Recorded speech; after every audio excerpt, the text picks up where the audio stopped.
Why should you wash the clothing before you sell it? Watch this video and I'm going to explain why I invested into this to help my business. What's going on, everybody? Spencer Line here. For those that don't know, in 2012 I started my very own online vintage and secondhand clothing company called Gully Garms. Last year, sadly, I had to close it and open it under a new capacity and a smaller scope. Most importantly, I'm here on YouTube now trying to give value on what I've learned since 2012. And one of the things I haven't discussed yet is quality control. For those that don't know, in 2015, I employed my mum, also known as Marge or Jeannie. She represented one of 4 women that ended up essentially running this whole unit as a quality control center. We have 1, 2, 3, 4, 5, 6, 7, and then there's even more up there. And before we had 3 buildings, there was even more. I think a total of about 15 to 18. Now I want to use this video to just explain a little bit more about why I actually decided to invest in the laundry. Now at the start, when I was doing it from my bedroom, I guarantee you I was not doing that. I won't sugarcoat it. I did not go and give my mum clothes downstairs and say, can you wash it? I just sold it as seen and showed the faults and just kept it moving like that. And again, to my knowledge, everything that's secondhand, there's some signs of wear and tear that are to be expected. One part of breaking down the stigma is people need to accept that if an item of clothing is secondhand and it has a little bit of mark on it, that is a probably quite natural thing for it to have. And just a little study, if you want to go into your wardrobe and look at any items, be honest and comment down below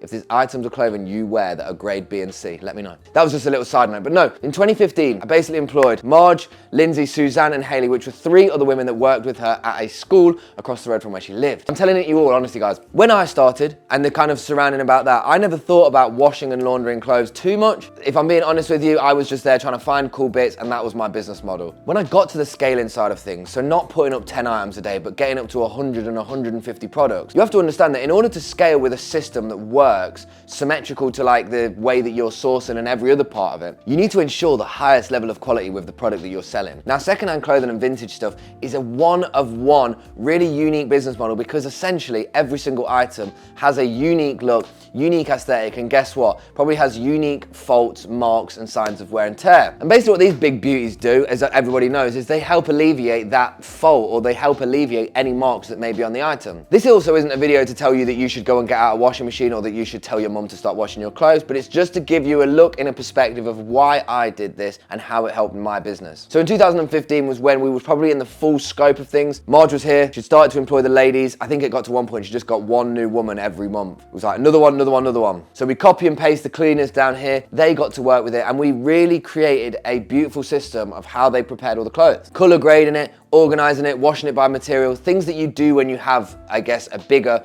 volume of stock is you're able to categorize things by materials, colors, and things like that. You wouldn't wash things by size, obviously. I was about to say that, but you wouldn't do that. And this system really allowed us to simplify the admin side of things. You think the items that we were able to wash, we were able to restore, show them in their truest quality, and the item of how it looked was really helping the selling. Not to mention when people got the products, they actually were quite happy with it because it smelt like it had been cleaned. And one big stigma with secondhand is that people think it's all dirty. So if you are a seller and you don't wash clothes and somebody receives it, they're not happy with the smell of it, for example. You might have just gone to a charity shop, put it up online and sold it and think there's no problem with it. But you are actually helping that stigma to that person who's probably not bought Depop purchases before or somewhere like that. So the reason why I want to use this video is just to let you know essentially that the quality control system that we had in place is something that I've never actually gone back from since doing. Even with the live stream selling that we do, and even having such a smaller capacity of items that we actually prepare, the washing point is a principle that I would never go back on now. One of the biggest reasons why I like the washing and the quality control side of things is because you can restore grade C products to grade B, you can turn grade B products to grade A, you can make grade A products smell and look amazing, and you're investing in improving the quality of the item, and as a result, you will improve the quality of a purchase or improve the quality of any experience that someone may have shopping with you in that sort of capacity. I know that washing machines aren't cheap, and I got them at a point when my business was booming and I managed to buy about 10 to 15 very quickly. But if you're in a position to try it out, maybe you've got a washing machine and a dryer at home and you want to do a time of motion, little things like if you wanted to allocate how much this actually costs to wash it from home, count how many items you put in the washing machine and dryer, try and figure out how much that little system of washing has charged you, and then you go on a per item cost of it being washed. With my process, with how we wash, is that we actually wash things on a low temperature on a quick time. So we don't go on maximizing the cleaning side of things, we go on maximizing the amount of items we can actually prepare a day. Now this actually means that people that buy products from us would be able to restore it even further with deeper cleans. For what we do and the system that we've created over the last 8 years of having a quality control, we understand where we need to be for this to work. So guys, feel free to drop me a comment, any tips or anything you want to know more about the quality control. Maybe you want to know how to get particular marks out and I can get